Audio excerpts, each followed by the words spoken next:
तो कहानी शुरू होती है एक पुराने और थोड़े से बिखरे हुए घर में।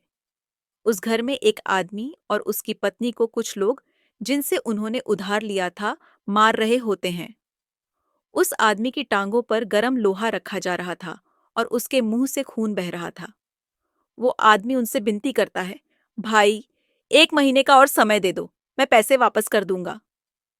लेकिन जो आदमी पैसे लेने आया था, हाथ में गरम लोहा पकड़े हुए मुस्कुराते हुए कहता है, अगर तुमने किसी से पैसे लिए हैं तो अपने अंग बेचकर वापस करो।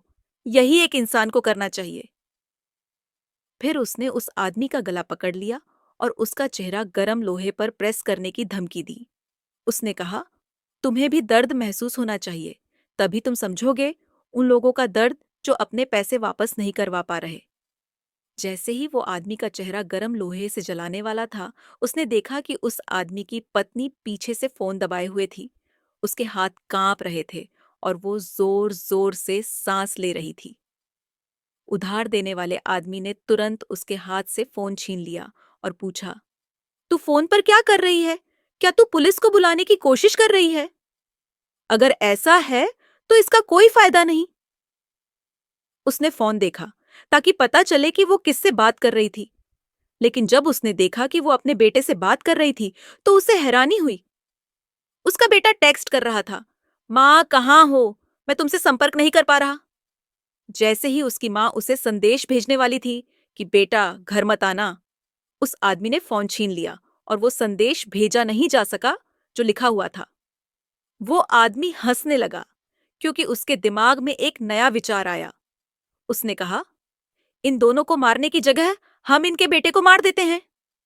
दोनों पति पत्नी रोते हुए अपने बेटे को बचाने की विनती करने लगे, लेकिन उसने कोई सुनवाई नहीं की। उसने अपने आदमियों को कहा, इनका मुंह बंद करो, एक भी आवाज नहीं निकलनी चाहिए, ताकि लड़का अंदर आए बिना डरे। फिर उन्होंने दोनों को दीवार से बांध दिया। थोड़ी देर बाद उन्होंने देखा कि उनका बेटा आ गया है और उस आदमी के चेहरे पर एक खुशी थी। उनका बेटा एक हाई स्कूल का लड़का था जिसका नाम कांग सनवू था, लेकिन हम उसे सनवू बुलाएंगे। सनवू घर के दरवाजे तक पहुंचा और उसने दरवाजा खोला। उसकी माँ, जिसका मुंह बंद था, अंदर ही अंदर दुआ कर रही थी कि सनवू अंदर न आए। पर सनवू तो अंदर आ चुका था। उधार देने वाले लोग भी हमला करने के लिए तैयार थे। सनवू अपना जूता उतारते हुए और स्कूल बैग हाथ में पकड़ डीएच कर बोला, मैं आ गया हूं। लेकिन जैसे ही उसे समझ आता, एक आदमी ने उसके सिर पर डंडा मार दिया। सनवू की मां समझ गई थी कि अब तो बेटा गया, लेकिन उसे भी हैरानी हुई जब सनवू ने उस आदमी को, जिसने उस पर डंडा मारा था, पकड़कर एक जोरदार मुक्का मारा, सीधा उसके चेहरे पर। उस आदमी का चेहरा इतना बुरा हाल में था कि नरक भी उसे स्वीकार नहीं करेगा और शायद उसका दोबारा जन्म भी न हो। सब लोग सदमे में थे और जो आदमी इन सबका बॉस था, वो भी अपनी आंखों पर विश्वास नहीं कर पा रहा था। उस वक्त बॉस के पूरे शरीर में पसीना आ गया और उसकी रीढ़ की हड्डी में डर के मारे कंपकंपी हो रही थी, क्योंकि सन वू से जो ऊर्जा निकल रही थी वो बहुत खतरनाक थी। बॉस को समझ आ गया था कि वो 1-on-1 फाइट में सनवू को नहीं हरा सकता, तो उसने अपने आदमियों को कहा, अब ज्यादा समय बर्बाद मत करो, उसे मार डालो, अगर जरूरत पड़े तो। सनवू ने पहला हमला आसानी से बचा लिया और दूसरे आदमी की पसलियों पर एक जोरदार मुक्का मारा, इतना जोर से कि उसकी पसलियां टूट गईं। बेचारा बंदा तुरंत अपना डंडा छोड़कर सांस लेने लगा। सोच रहा था कि लड़ाई खत्म हो गई, लेकिन नहीं। सनवू ने फिर से उसी जगह पर एक और भारी मुक्का मारा और इस बार उस आदमी की पसलियां पूरी तरह से टूट गईं।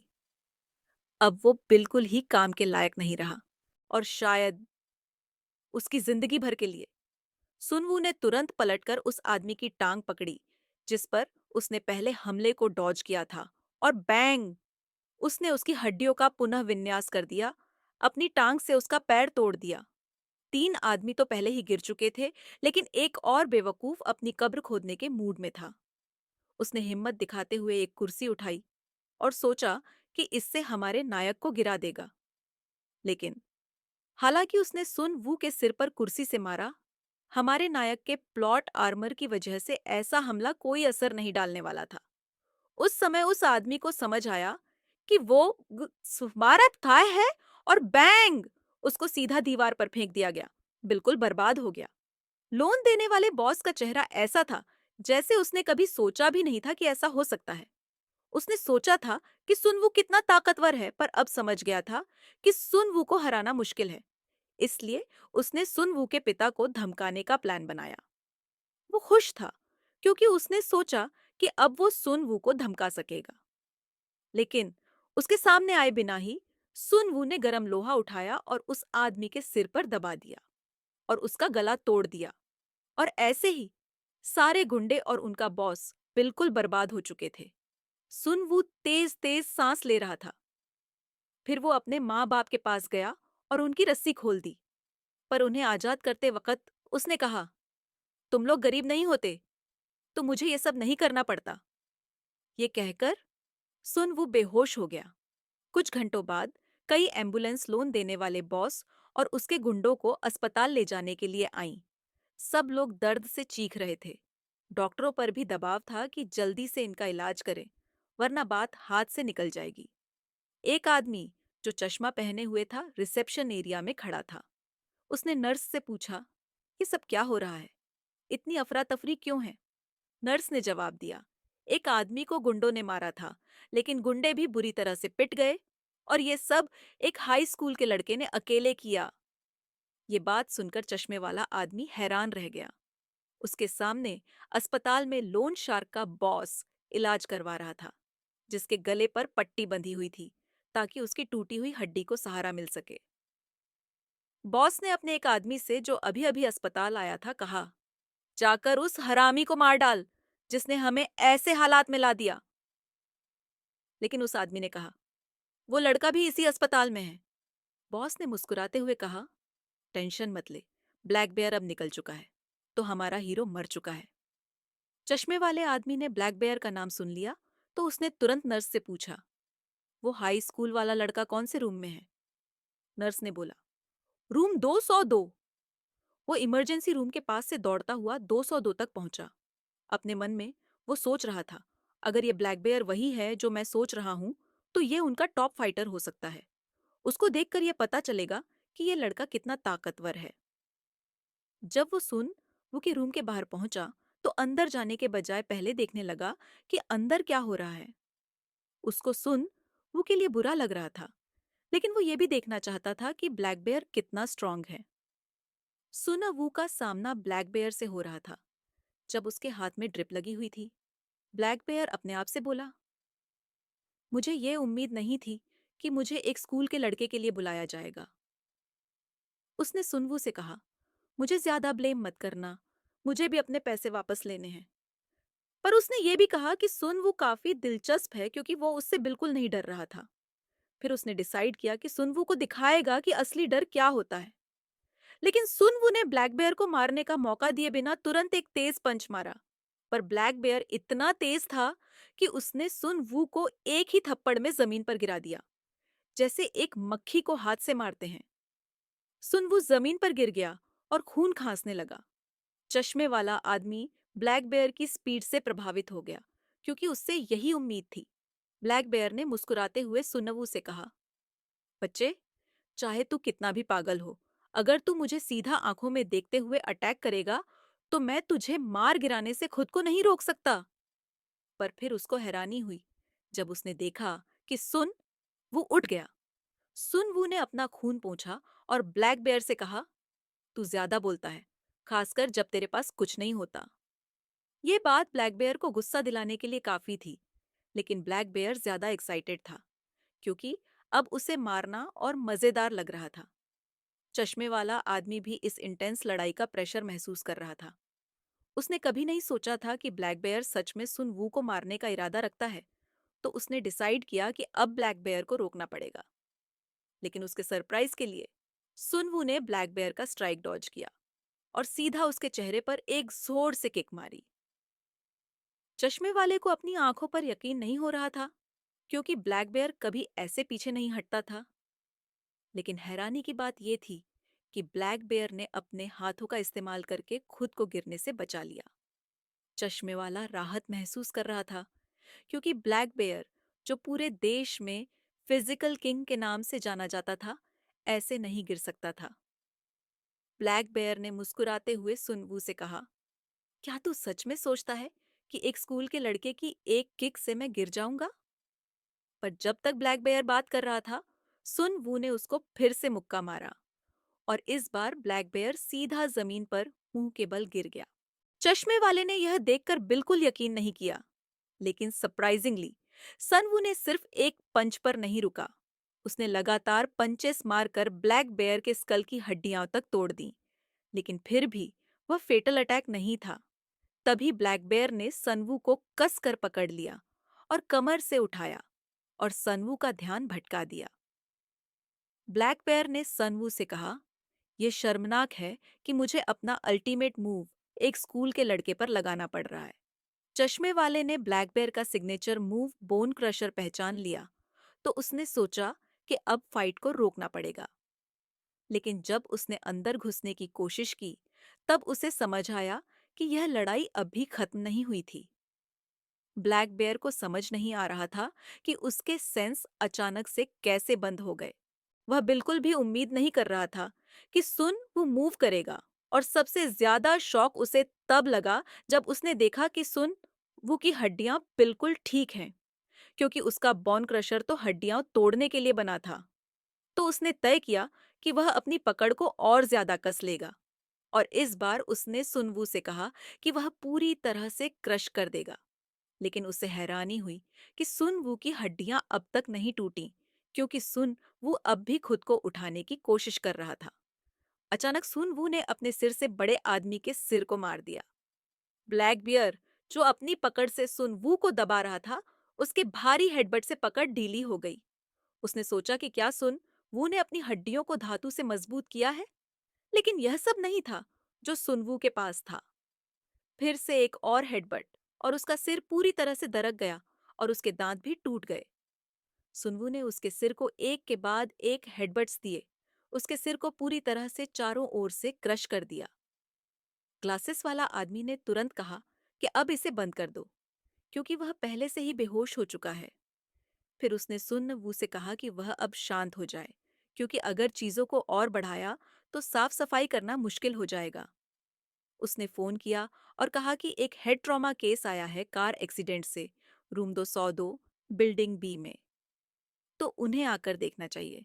सुन वू ने ग्लासेस वाले आदमी से पूछा कि वह कौन है और क्या वह भी बड़े आदमी की टीम में है, लेकिन जवाब देने की बजाय ग्लासेस वाला आत्मविश्वास के साथ कहा कि वह सुन वू के साथ टीम बनाने का सोच रहा था। लेकिन सुन वू को समझ नहीं आया कि वह क्या कह रहा है। तभी कुछ मास्क पहने लोग कमरे में आ गए। उनका काम था ब्लैक बियर को साफ करना। एक मास्क वाला आदमी ने ग्लासेस वाले आदमी से कहा कि उन्होंने ब्लैक बियर की स्थिति की पुष्टि कर ली है, और उसने पूछा कि क्या यह सुनिश्चित करना संभव है कि ब्लैक बियर अभी के लिए होश में नहीं आए। आदमी ने हाँ में जवाब दिया और फिर सफाई शुरू हो गई। सुनवू, जो थोड़ी कमजोर लग रहा था, ग्लासेस वाले आदमी से बोला, तुम लोग कौन हो? ग्लासेस वाले आदमी ने फिर एक बिजनेस कार्ड दिया और कहा कि इस कार्ड पर लिखा नंबर एक ऐसे इंसान का है जो सुन वू की जरूरत पूरी कर सकता है। सुन वू ने कार्ड लिया, लेकिन उसे समझ नहीं आया कि यह क्या है। ग्लासेस वाले आदमी ने कहा कि उसे बस उस इंसान के लिए लड़ना होगा जिसके लिए वह काम कर रहा है। सुनवू ने कार्ड को कस के पकड़ा और कहा, चलो, यह कार्ड ले लो और चले जाओ। मैं लड़ाई के जरिए पैसे नहीं कमाना चाहता, और मुझे नहीं पता यह स्कैम क्या है जो तुम कर रहे हो। फिर उसने कार्ड को कचरे के डब्बे में फेंक दिया और कमरे से बाहर चला गया। ग्लासेस वाले आदमी ने उसका पीछा नहीं किया, लेकिन उसे पता था कि लोगों के विचार कभी भी बदल सकते हैं। कुछ मिनट बाद मेंस टॉयलेट में सुन वो अपना चेहरा धो रहा था। उसने सोचा, मेरी जिंदगी कितनी भी खराब हो, मुझे अपनी माँ की एक इच्छा जरूर पूरी करनी चाहिए कि मैं कभी लड़ाई में ना पड़ूं। अचानक उसका पिता आया और उससे पूछा, यहाँ क्या कर रहे हो? इस हालत में कहाँ जा रहे हो? सुनवू ने गुस्से से कहा, तुम्हें लगता है इस हालत का जिम्मेदार कौन है? तुमने कुछ नहीं किया और इतना बड़ा कर्ज छोड़ दिया जब तुम एक बॉक्सिंग चैंपियन थे। तुम्हें तो लोकल बॉक्सिंग जिम भी छोड़ना नहीं आता। तुम्हें राष्ट्रीय टीम से निकाल दिया गया। क्या तुम्हारा यह बेकार का गर्व तुम्हारी बीमार माँ से ज्यादा महत्वपूर्ण है? उसका पिता कुछ नहीं कह पाया और टॉयलेट से बाहर चला गया। जाते जाते उसने सुन वू को कहा कि वह कहीं भी जाने का सोचना भी मत, अस्पताल में ही रहे। 1 मिनट बाद जब उसका पिता चला गया, सुनवू को अचानक चक्कर आया और वह जमीन पर बैठ गया, क्योंकि वह गिरने ही वाला था। उसे नहीं पता था कि यह चक्कर और सिर दर्द कैसे हुआ। तो उसने सोचा, शायद नींद पूरी न होने की वजह से। लेकिन उसने इसे गलत भी माना। उसने अपने आप से कहा, मुझे हमेशा दर्द होता है जब भी मैं अपने पिता को देखता हूँ। मुझे उससे नफरत है, क्योंकि वह हमेशा कम पैसे लेकर आता है, छोटों से भरा होता है और हमेशा उन लोगों के माता पिता के सामने झुकता है जिनसे वह लड़ता है। मैं अपने पिता पर कभी भी निर्भर नहीं रहना चाहता, क्योंकि मुझे नहीं लगता कि वह समझ पाता है कि उसने अपनी जिम्मेदारी पूरी की है। लेकिन मैं सोचता हूँ कि मैं एक गहरे गड्ढे में गिर रहा हूँ, क्योंकि एक हाई स्कूल स्टूडेंट जो डीप सी फिशिंग बोट भी नहीं ले सकता, अपनी जिंदगी को बदल नहीं सकता। और मैं रोजाना के खर्च भी नहीं कमा सकता। मैं जितनी मेहनत करता हूँ अपनी रोजाना के खर्च के लिए, मेरी कंपनी की डिलीवरी बाइक भी तबाह हो गई, क्योंकि मैंने अपने स्कूल के बुलीज के साथ खेलने से मना कर दिया था। और उन्हीं बुलीज की वजह से मेरा कर्ज मेरे पिता के साथ बढ़ रहा है। मैं घर नहीं छोड़ सकता और अपनी माँ को भी नहीं छोड़ सकता। इसलिए मेरी जिंदगी अभी एक गड्ढे में है। पर अचानक सुन वो अस्पताल के बिस्तर पर उठ गया। उसका सिर फिर से दर्द कर रहा था और उसने सोचा कि शायद वह फिर से बेहोश हो गया। उसे नहीं पता था कब उसे एक अलग कमरे में शिफ्ट किया गया। उसने अपना फोन निकाला और देखा कि कितना समय हो गया है, लेकिन जैसे ही उसने अपने पिता का संदेश देखा, उसका मूड पूरी तरह से खराब हो गया। उसने संदेश खोला और पढ़ा। उसमें उसके पिता ने कहा था कि अब समय आ गया है कि वह सुनवू को सब कुछ बताए। सुनवू ने सोचा, और क्या छुपा रहा है वह? फिर उसने अपनी माँ का हाल जानने का सोचा। उसने अपने पिता से अपनी माँ के बारे में पूछा, लेकिन उसके आश्चर्य की बात थी कि उसके पिता ने कहा कि घर मत जाओ, क्योंकि वहां गैंगस्टर्स छुपे हुए हैं और वहां जाना बहुत खतरनाक है। उसने सुन वू को कहा कि अस्पताल में ही रहो, क्योंकि उसने ही उसे अलग कमरे में शिफ्ट किया है और वहां सुरक्षित है। लेकिन सुन वू ने परेशान होकर पूछा, मेरी माँ कहाँ है? उसके पिता ने जवाब दिया कि उसकी माँ पुलिस स्टेशन के पास एक मोटल में छुपी हुई है और उसे उसकी चिंता करने की जरूरत नहीं है। फिर उसने कहा कि वह फोन पर ज्यादा देर तक नहीं रह सकता, इसलिए सुन वू को अभी के लिए नहीं हिलने और फोन रख देने को कहा। कुछ देर बाद सुनवू ने अपने आप को ही दोषी ठहराया कि जो कुछ हो रहा है उसका जिम्मेदार वही है। अगर उसने गैंगस्टर्स के साथ पंगा नहीं लिया होता तो चीजों की हालत इतनी खराब नहीं होती। तो उसने तय किया कि सबसे पहले अपनी माँ को ढूंढे। लेकिन जैसे ही वह बाहर जाने वाला था, उसे अपने पिता से एक कॉल प्राप्त हुआ। उसने कॉल उठाया, लेकिन फोन पर उसका पिता नहीं था। कॉलर ने सुनवू से पूछा कि क्या वह मिस्टर कांग का बेटा है। सुनवू ने हाँ कहा और पूछा, आप कौन हैं? कॉलर ने घबराहट में कहा कि हालात बहुत बुरे हो गए हैं, क्योंकि उसके पिता गिर गए हैं और बेहोश हैं। हालत बहुत खराब है, क्योंकि उसके पिता काम के दौरान गिर गए हैं। उनकी हड्डियां और पसलियां टूट गई हैं। कुछ घंटे बाद इंटेंसिव केयर यूनिट में सुनवू अपने पिता को देख रहा था, जो गंभीर चोटों के साथ अस्पताल में भर्ती हैं और बेहोश हैं। डॉक्टर ने कहा कि सर्जरी बहुत मुश्किल है और इसकी फीस ही 100 मिलियन से ज्यादा हो सकती है। सर्जरी के बाद सालों तक महंगे इलाज और पुनर्वास की लागत भी होगी। ये सब सुनकर और लागत देखकर सुनवू रो पड़ा, क्योंकि उसे नहीं पता था कि इतनी बड़ी रकम कहाँ से लाए।